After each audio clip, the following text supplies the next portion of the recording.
자, 두 번째 시간입니다. 묵시주의의 이제 신학적인 특징을 좀 말씀드리려고 하는데, 첫 번째가 이제 이원론적인 시간 이해가 되겠습니다. 현재의 때가 너무나 힘들고 어렵다 그랬잖아요. 그래서 이분들은 이제 묵시 운동에 참여하는 분들은 이제 현재의 때와 오고 있는 때에 대한 구분이 분명하고요. 왜냐하면 현재는 악의 세력이 득세하는 때고, 오는 때는 하나님의 다스리심, 선이 승리하는 때다. 요 이원론적인 시간이 분명하고요. 두 번째가 따라서 윤리적인 이원론도 이제 이분들이 악인들과 의인의 구분을 분명하게 하는 거예요. 그러니까는 여러분들 아주 극단적인 어떤 위기의 시대라 그랬어요. 그러니까 시간적인 이원론도 우리가 이해할 수 있고, 그다음에 윤리적인 이원론도 우리가 이해할 수 있는 거죠. 그래서 모든 사람들, 왜 당장에 지금 악인들이 분명하잖아. 예? 오늘날의 그 일반적인 사회 생활에서는 누가 선인인지 누가 악인인지 잘 모르잖아요. 물론 이제 나 자신이 악인이죠. 그걸 이제 고백하는 게 우리 크리스찬들이지만, 그러나 이제 지금 이 시기는 분명하게 악한 사람과 선한 사람이 아주 이원론적으로 구분이 되는 그런 시기이기 때문에 이제 윤리적인 이원론으로 철저하게 악한 사탄의 세력과 싸워야 되는 그러한 때가 이제 강조가 되는 거고요. 그다음에 세 번째가 이제 남은 의인들 사상이 있는 거예요. 여기 이제 예언서에서도 남은 자 사상이 나오는데, 여기선 남은 의인들, 이제 그 예언서에서는 남은 자 사상이라고 하는 것은 하나님의 심판이 지나가고 나서 그 구루터기들, 그들을 통해서 다시 회복하리라, 이제 그런 의미라면, 여기서는 마지막 때에 구원받을 소수의 의인들이라고 하는 차원에서 이제 비슷한 거예요. 그러나 자신들의 구원은 현재 역사의 연장선상에서 이루어지는 게 아니라 하나님의 우주적인 전쟁을 통한 직접적인 개입에 의해서 가능하다. 이 소리가 뭐냐면 완전히 이제 이 세상은 끝나고 만다라고 하는 거죠. 그러면 이 세상 끝나고 나면 다 죽는 거 아니냐? 죽는 거죠. 아까 제가 말씀드렸잖아요. 내가 죽어야 하나님의 역사가 도래하는 것으로 그렇게 바라본다 그랬잖아요. 그럼 아무것도 아니지 않습니까? 아니, 이 묵시 사상에 나타나는 시기에 바로 내세 사상이 같이 들어온 거예요. 그러니까 나는 이 현세에선 죽어도 내세에서는 이제 영원히 주와 함께 왕노로 타리라. 요게 이제 묵시 사상이에요. 그러니까 이제 여러분들 좀 이해가 되시죠? 기독교에서 지금 우리가 그 근본적인 신앙으로 강조했던 내용이랑 비슷하지 않아요? 시간적인 이원론, 윤리적인 이원론, 우리 남은 소수 의인들, 그리고 내세에서 영원히 하나님과 더불어 산다라고 하는 거. 그러니까 자, 구약에서는 아직 구약의 예언자들, 또 구약의 지혜서들 말씀드렸는데, 거기서는 영육 이원론이 없어요. 이런 시간적인 이원론, 윤리적인 이원론 아니에요. 구약은 통합이에요. 그래서 왜? 영육 이원론은 헬레니즘 사상이라니까요. 신구약 중간 시대에 대두되고, 그래서 요 신구약 중간 시대에 이제 그 마렵에 이제 구약 성경에 들어오는 이런 다니엘과 같은, 또 전도서와 같은 그런 책들은 이제 이런 헬라적인 이원론의 어떤 그런 모습들이 조금 들어와 있어요. 그러나 구약 성경의 종말론은 그런 게 아니었어요. 구약 성경의 종말론은 남은 자들이 여전히 현세 이 역사 속에서 다스리고 승리해야 돼요. 왜? 영적인 내세 사상이 없었다니까요. 그러니까 이거를 여러분들 조금 이제 헷갈려 하세요. 구약 성경을 처음 학문적으로 접하시는 분들은 아니 당연히 그 영적인 것들 당연히 있는 건데 왜 구약에서는 그런 얘기 안 하나? 구약에서도 영적인 거 있다니까요. 그런데 그 영적인 게 현세 물질적인 삶이랑 똑같이 취급이 돼요. 요걸 좀 더 이해하기 쉽게 설명을 드리면, 욥기에서 여러분들, 욥기 끝에 가면은 욥이 더블로 축복을 받죠. 근데 그게 욥기에서는 신학적인 문제죠. 왜? 욥기에서는 인과응보를 반하고 오르토독스, 간습적인 정통적인 신앙은 인과응보의 신앙이었잖아요. 그런데 욥 자체가 인과응보 신앙에 해당이 돼요, 안 돼요? 해당이 안 되는 사람이잖아요. 그렇게 하나님께도 칭찬받는, 하나님을 경외하고 악을 떠나고 그렇게 온전한 자였는데, 왜 그런 무자비한 그런 고통을 받아? 그래서 새 친구들이 야 인간공보 신앙에서 야 너 죄졌기 때문에 너 이렇게 어려움 당하는 거 아니야? 너희 자녀들 죄졌기 때문에 다 죽은 거 아니야? 그렇게 얘기하는 거예요. 그러니까 그 욥기에서 얘기하고 있는 것은 그런 기존의 그런 인간공보적인 신앙에 위배되고 그 간습적인 신앙에 적용되지 않는 삶의 영역도 있다. 이게 지혜자들의 관찰이에요. 인간 경험, 인간 고통에 대한 관찰, 의로운 자의 고통. 그거를 이제 부각시키는 게 욥기고요. 그래서 욥기가 이제 그럼에도 불구하고 여전히 하나님의 창조 질서가 그렇게 조화롭게 운행되고 있다라고 하는 걸 하나님께서 그 폭풍 원서를 통해서 말씀하시는 거거든요. 그런데도 불구하고 왜 욥기 마무리에 가서는 다시 욥이 그 갑절의 축복을 받는 걸로 인해서 우리는 어떤 생각을 해? 아, 그래도 욥이 새 친구보다는 하나님 신앙 잘 지켰기 때문에 축복받았구나 하면서 다시 인간공보적으로 생각한단 말이야. 그게 아니라 오히려 욥기에서는 욥이 새롭게 깨달은 영적인 체험이 있잖아요. 이제까지 제가 귀로 듣기만 하였사오나 이제 눈으로 주를 배웁나이다. 그렇게 고백하잖아요. 그러니까 그렇게 영적인 축복이 바로 그 갑절로 받은 물질적인 축복을 통해서 표현하는 거예요. 무슨 말인지 이해가 되세요? 그러니까 구약 성경에서는 영적인 세계, 물질적인 세계 같이 가야 된다고요. 왜냐하면 아직 내세사상, 그 다음에 영과 육에 대한 이혼론이 대두되기 전이기 때문에 그들의 세상을 설명하는 방식에 있어서는 나의 육체의 삶과 나의 영적인 삶이 같이 가게 된다라고 하는 거고요. 여기서 제가 하나 더 덧붙여서 말씀드리고 싶은 건 우리 오늘날 크리스찬들도요. 이 이원론 자체는 극단적인 신앙에서는 능력을 발휘하고 맞는 진리인데, 그러나 우리 현재의 일반적인 보통 생활, 오디너리 라이프를 생각해 보세요. 일반적인 삶에서는 이런 뭔가 싸우고 막 이런 거는 우리가 선교사, 더군다나 이제 아랍권 선교, 이제 그럴 때는 막 싸우고 이제 그런 게 필요하겠죠. 또 순교도 감당하는 어떤 그런 일들이 일어나겠죠. 근데 우리 지금 일상의 삶 말이야. 지금 한국에서 서울에서 천안에서 우리 처해져 있는 곳에서 시골 이런 데서 생활하면서 뭘 그런 오히려 영적인 것과 그런 것들을 분리하는 것보다는 오히려 이게 하나로 통합되어져 가는 삶에 대한 것을 우리가 더 묵상해야 되고, 그렇기 때문에 이제 지혜 문학이 대두되는 거거든요. 그리고 실제로 신약 성경적인 관점에 있어서도 우리 예수님께서는 어떤 영육이 함께 가는 삶을 항상 얘기를 하신 거예요. 회개하라, 천국에 가까이 왔느니라 선포하시면서 하나님의 나라가 이미 이 땅에 들어왔다고 하는 것은 이 땅의 육체적이고 물질적인 삶 자체도 하나님의 성령에 의해서 주님의 은혜를 통해서 온전히 하나 되는 삶을 살아가기에 가난한 자, 병든 자, 사회에 소외된 자들에게 하나님이 찾아가셔가지고, 왜? 그들이 이제 부유해져야 되거든요. 그들이 이 사회의 주인공, 낮은 자, 미천한 자들이 강한 자들을 부끄럽게 하는 그런 이 물질과 육체와 이 세상 사회의 삶에서도 하나님의 나라가 임재한 걸 보여줘야 된다는 거죠.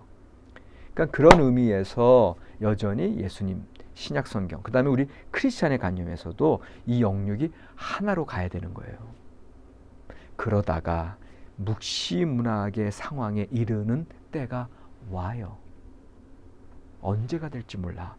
개인적으로 와요. 이 세상적으로도 와요. 그럴 때는 분명한 선과 악의 구분을 통해서 싸워야 되고 철저하게 하나님 붙들고 순교하는 그런 신앙으로 궁극적으로 나가야 되는 거죠. 제가 무슨 소리 하는지 아시겠죠? 네. 기존의 통합된 삶을 우리가 살기 위해서 노력하고요. 사실은 여러분들 선악, 지금 이 묵시주의까지 그런 상황까지 이제 다다르게 되면 나는 죽어야 돼요. 예. 그런데 여러분들 내가 죽습니까?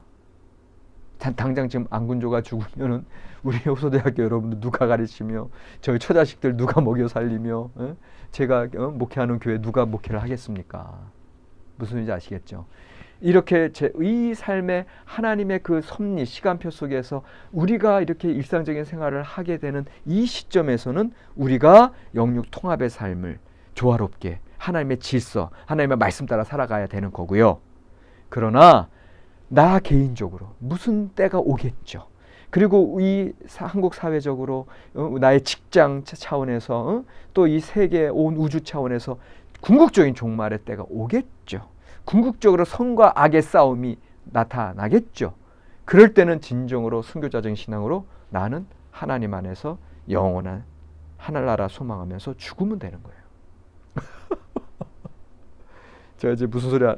이게 묵시신앙이라. 제가 아까 묵시신앙은 하나님이 안 계실 것 같은 상황에서 하나님을 바라보는 거잖아요. 근데 지금 여러분들 지금 하나님이 안 계신 것 같은 상황이 아니잖아요.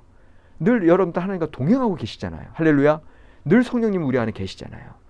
그런데 어느 시점에 가서는 정말 깡막힌 막막한 시점들이 온다고요. 그럴 때 죽어도 제가 주님을 바라봅니다 라고 하는 신앙으로, 욥과 같은 신앙, 그리고 더 나아가서는 다니엘서에서 써있는 그 하시딘들의 순교자적인 신앙, 다니엘이 사자굴에 던져지는 신앙, 사드락과 메삭과 아벤노고가 풀무불에 던져지는 신앙, 그런 신앙으로 나아가야 된다라는 거죠.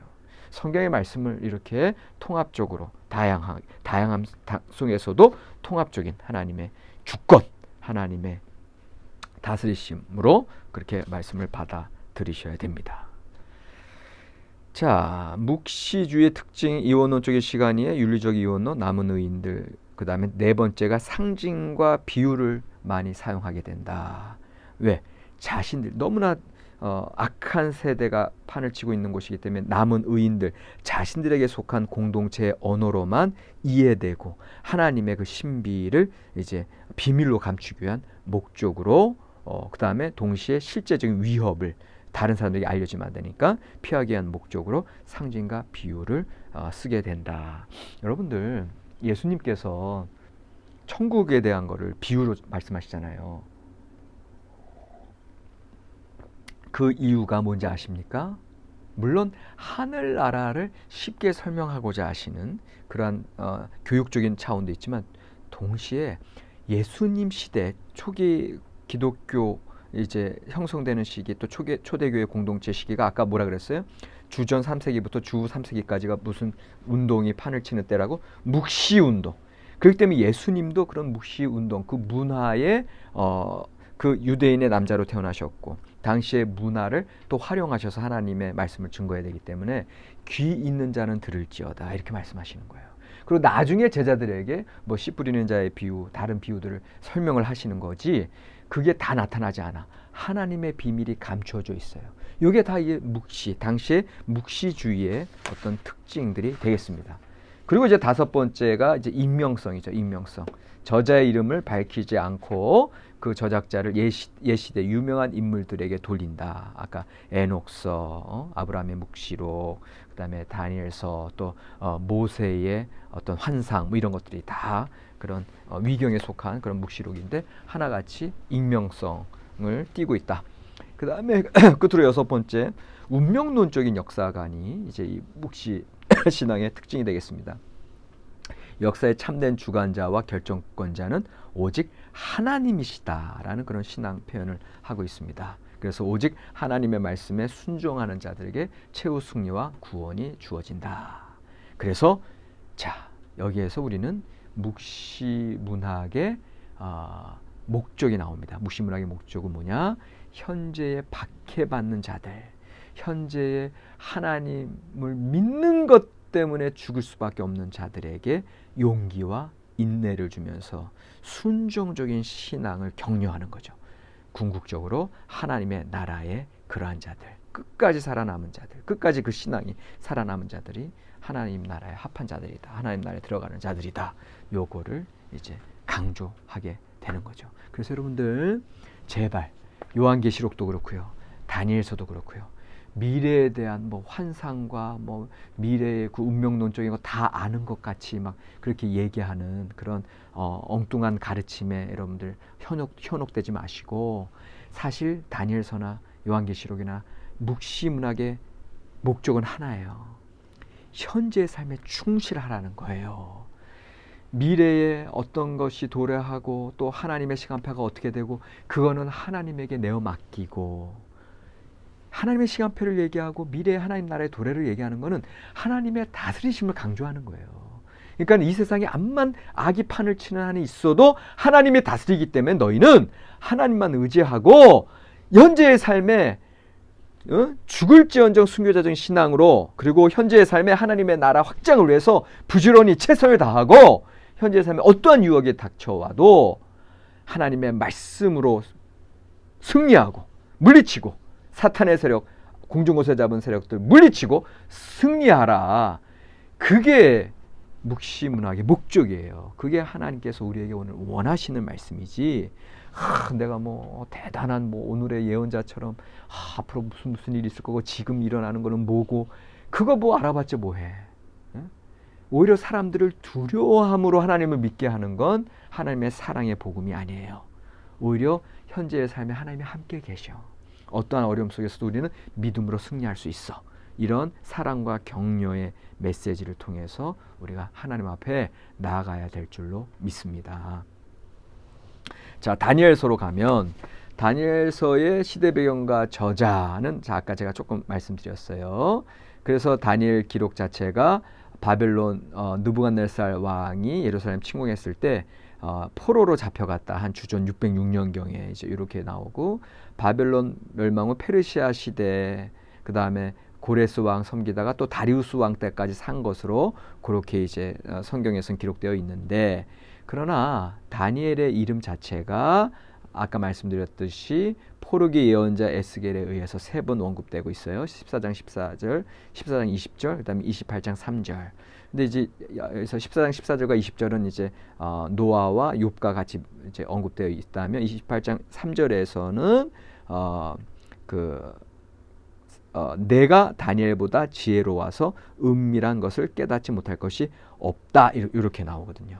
그러니까 여기에서도 그 에스겔에 대해서 다니엘보다 지혜롭다 이렇게 얘기하는 것 자체가 이미 다니엘이 이미 알려진 인물이었다고 하는 거, 그걸 이제 우리가 알 수 있고요. 그 다음에 이제 그렇다면 제가 보기에는 이 저자는 이 다니엘이라는 인물을 아는 분이고요. 이스라엘의 전통적인 신앙 전성을 다 아시는 분이고, 그러나 본인이 이 박해 시대 때 그 하나님의 특별한 계시를 이제 허락받은 거죠.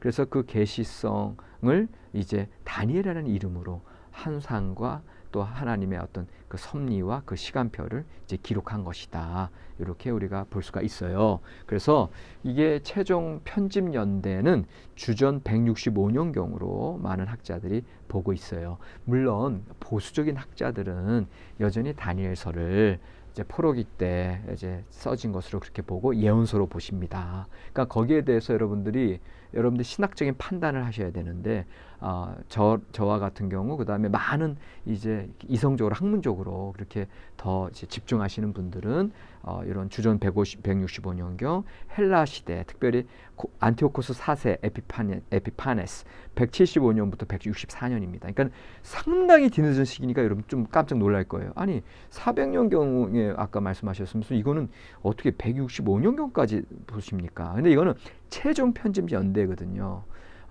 그리고 실제로 다니엘서를 기록한 분의 어떤 그 오리지널한 계시성, 이런 것들도 기록이 그 이전부터 되어 왔던 거거든요. 그런데 워낙에 이 안티오코스 4세 에피파네스 시대, 특별히 이제 167년부터 165년 이 시기가 엄청난 박해가 오거든요. 그런 박해 때 이 좀 알려져 있던 이 익명적 저자 다니엘서라고 써 있는 이것이 더 많은 사람들에게 회자되고 그들에게 용기를 주고, 그래서 그런 어려움을 극복할 수 있는 그러한 어떤 신앙적인 지침서가 된 거죠. 그래서 이때 더 완벽하게 최종 편집됐다라는 소리예요.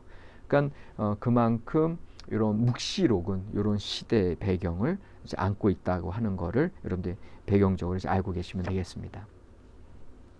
다니엘서의 특징 중에 하나가 무저항주의인데, 이 무저항주의는 제가 말씀드렸던 하시딤 그룹에게 나오는 거예요. 하시딤 그룹이라고 하는 것은 철저하게 그 안티오코스 에피파네스 헬라 그 군사들이 와서 이 사람들 이제 율법을 어겨라, 돼지고기 먹고 할례 더 이상 하지 말고 안식일을 범하라라는 얘기를 그들이 말 들으면 살려줘. 그러나 그 헬라 군사들 율법을 범하라는 말을 반대하고 돼지고기 먹지 않으면 다 죽여. 예. 할례 받은 가정들 다 죽여. 예. 그러니까 그런 어떤 역사 속에서도 그들은 철저하게 하나님, 왜? 아까 말씀드렸죠. 내세 사상. 그리고 현재로서 나는 죽는 거고. 이 세상은 악한 세력에게 들어가 있고. 그래서 내세 하나님의 전적인 다스리심 보고 또 영원한 나를 소망하면서 그 마카비서에서 나온 그 7 아들을 둔 그 어머니와 같이 순교하는 거거든요. 그런 순교, 그런 무조항주의가 실제로 이제 다니엘서 이제 나타나는 거죠. 예.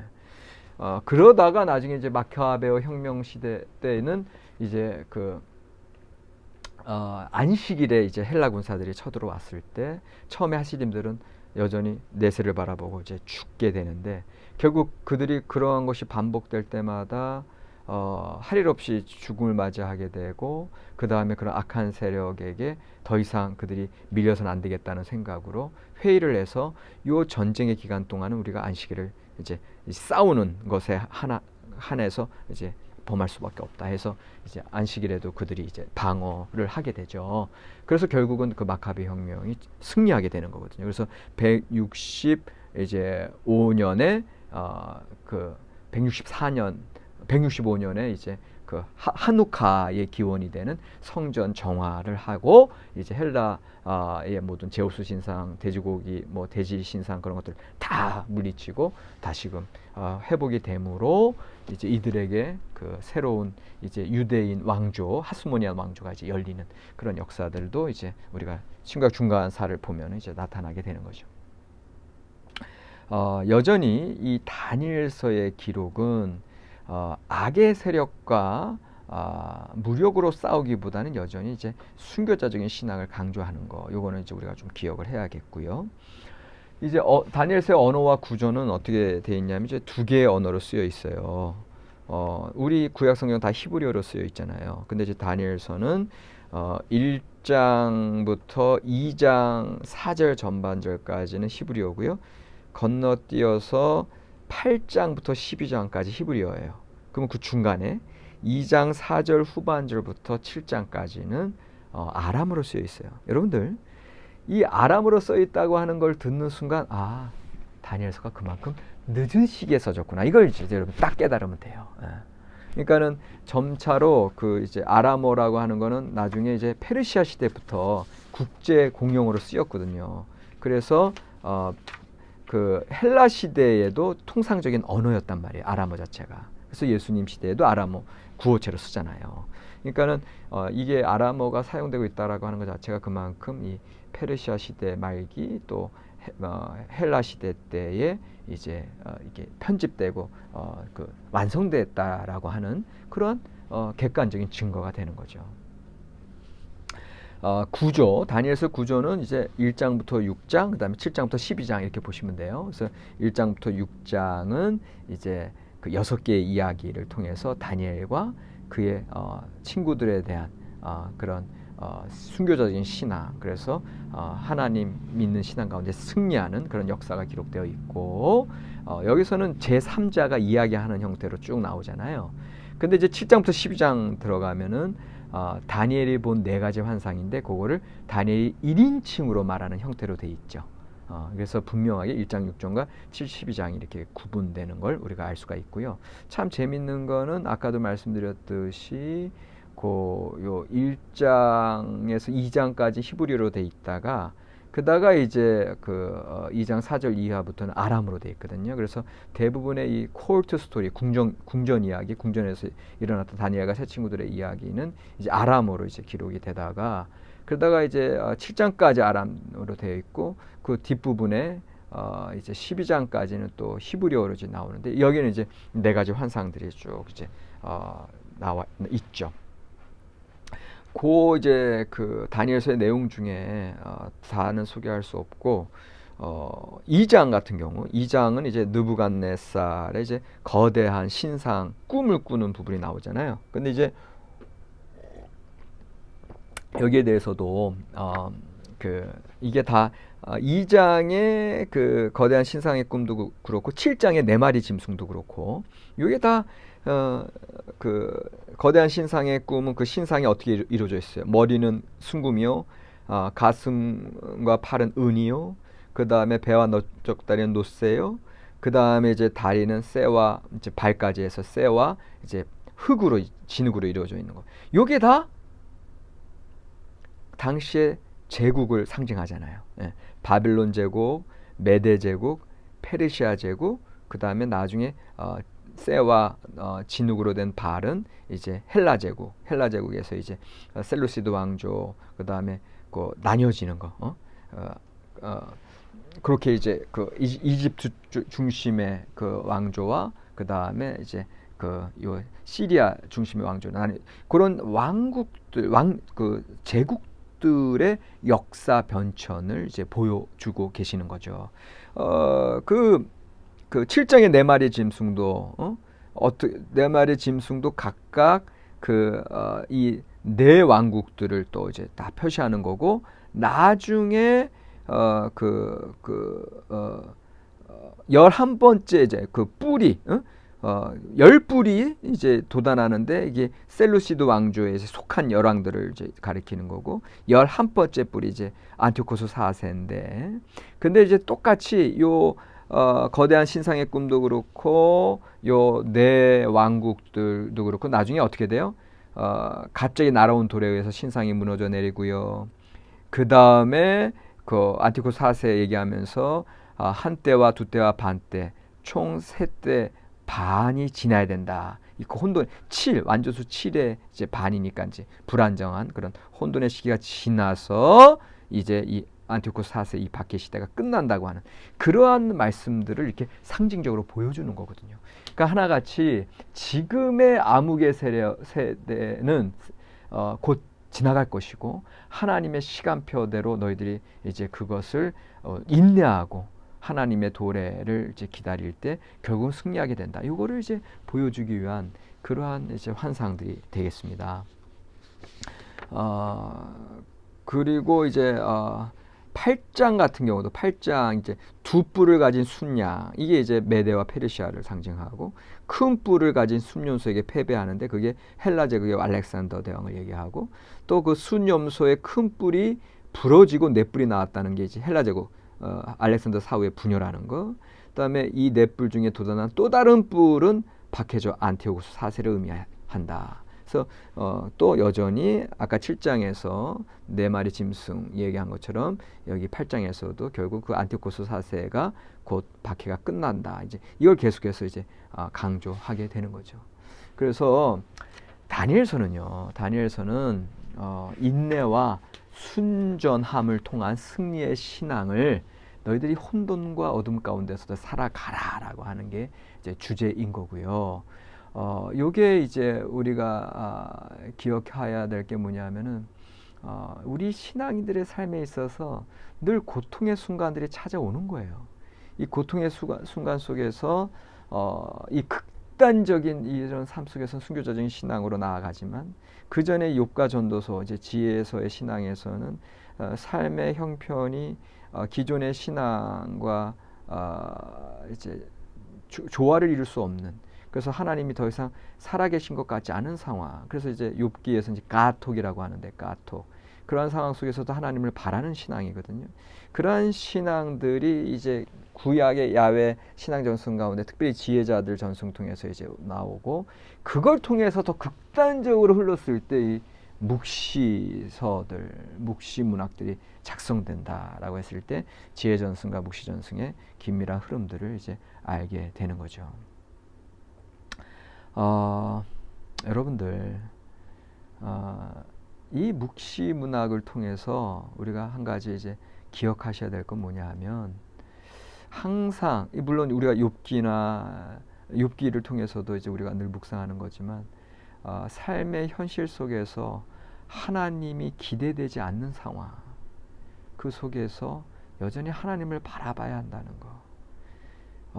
그런데 전통적인 율법과 예언서의 말씀으로 여전히 간극이 있는 거예요. 나의 지금 고통의 경험이. 그럴 때 욥이 끝까지 하나님을 바라보고 가톡을 했을 때 하나님의 새로운 계시를 받는 거예요. 그럴 때 다니엘처럼 내가 죽는 한이 있어도 내세 하나님을 바라보고 순교하는 거죠. 이러한 새로운 신학과 신앙의 변혁이 오늘의 우리의 크리스찬의 신앙의 열매이고, 오늘도 우리가 새롭게 그러한 삶을 살아가야 한다는 거, 이거를 이제 우리가 다니엘서를 공부하면서 새롭게 보게 됩니다. 자, 다음 시간으로 넘어가겠습니다.